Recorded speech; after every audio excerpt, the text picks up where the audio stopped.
নমস্কার। কবিগুরু রবীন্দ্রনাথ ঠাকুরের লেখা পুতুল ভাঙা। ৭-৮টে ২৭ আমি বলেছিলাম বলি, গুরুমশাই আমার ঘরে উঠল রেগে জমি। মা গো, তুমি ৫ পয়সায় এবার রথের দিনে সেই যে রঙিন পুতুলখানি আপনি তুলে কিনে খাতার নিচে ছিল ঢাকার দেখালে এক ছেলে। গুরুমশাই রেগে মেগে ভেঙে দিলেন ফেলে। বললেন, তোর দিন রাত্রির কেবল যত খেলা, একটুও তোর মন বসে না পড়াশোনার বেলা।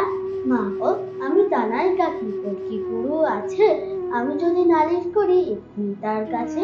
কোন রকম খেলার পুতুল নেই কি মা ওর ঘরে? সত্যি কি ওর একটু মন নেই পুতুলের পরে? সকাল সাজে তাদের নিয়ে করতে গিয়ে খেলা, কোনো পড়াই করেননি কি কোনো রকম মেলা।